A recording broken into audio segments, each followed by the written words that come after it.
Stephen R. Covey's book, The 7 Habits of Highly Effective People, continues to be a bestseller for the simple reason that it ignores trends and pop psychology and focuses on timeless principles of fairness, integrity, honesty, and human dignity.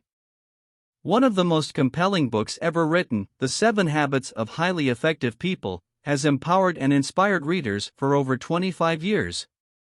It's also played a part in the transformation of millions of lives across all age groups and professions. Habit 1, Be proactive, is about taking responsibility for your life. Proactive people recognize that they are responsible. They don't blame circumstances, conditions, or conditioning for their behavior.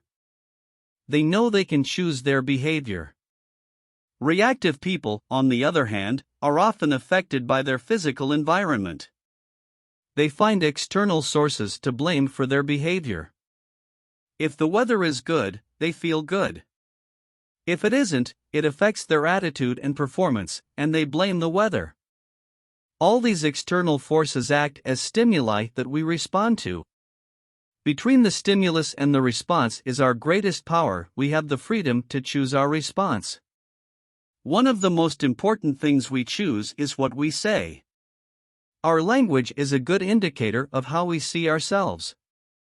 Habit 2, Begin with the end in mind, is based on imagination, the ability to envision in your mind what you cannot at present see with your eyes.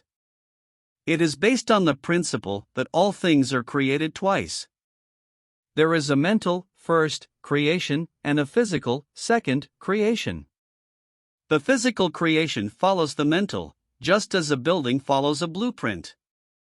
If you don't make a conscious effort to visualize who you are and what you want in life, then you empower other people and circumstances to shape you and your life by default.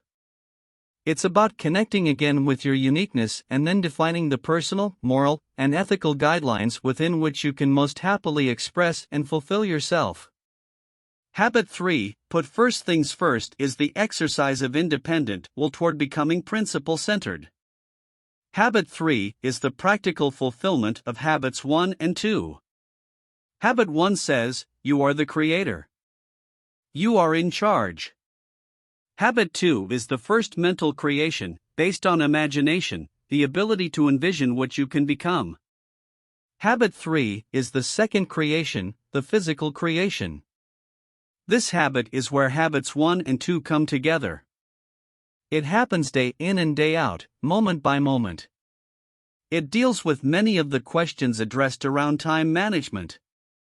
But that's not all. Habit 3 is about life management as well, your purpose, values, roles, and priorities. What are first things? First things are those things you find of most worth.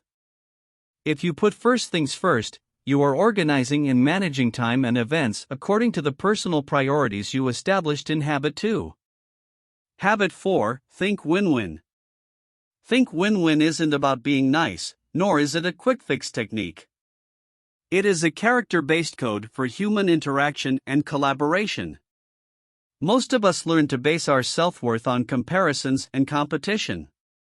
We think about succeeding in terms of someone else failing. If I win, you lose, or if you win, I lose. Life becomes a zero-sum game. There is only so much pie to go around, and if you get a big piece, there is less for me. It's not fair, and I'm going to make sure you don't get any more. We all play the game, but how much fun is it really? Win-win sees life as a cooperative arena, not a competitive one. Win-win is a frame of mind and heart that constantly seeks mutual benefit in all human interactions. Win-win means agreements or solutions are mutually beneficial and satisfying. We both get to eat the pie, and it tastes pretty darn good. Habit 5, Seek first to understand, then to be understood. Communication is the most important skill in life. You spend years learning how to read, write, and speak. But what about listening? What training have you had that enables you to listen so you really, deeply understand another human being? Probably none, right? If you're like most people, you probably seek first to be understood. You want to get your point across. In doing so, you may ignore the other person completely, pretend that you're listening, selectively hear only certain parts of the conversation or attentively focus on only the words being said, but miss the meaning entirely. So why does this happen? Habit 6. Synergize. To put it simply, synergy means two heads are better than one. Synergize is the habit of creative cooperation. It is teamwork, open-mindedness, and the adventure of finding new solutions to old problems. But it doesn't happen on its own. It's a process, and through that process, people bring all their personal experience and expertise to the table. Together, they can produce far better results than they could individually. Synergy lets us discover jointly things we are much less likely to discover by ourselves. It is the idea that the whole is greater than the sum of the parts. 1 + 1 = 3, or 6, or 60, you name it. When people begin to interact together genuinely, and they're open to each other's influence, they begin to gain new insight. The capability of inventing new approaches is increased exponentially because of differences. Habit 7. Sharpen the saw. Sharpen the saw means preserving and enhancing the greatest asset you have, you. It means having a balanced program for self-renewal in the 4 areas of your life: physical, social/emotional, mental, and spiritual.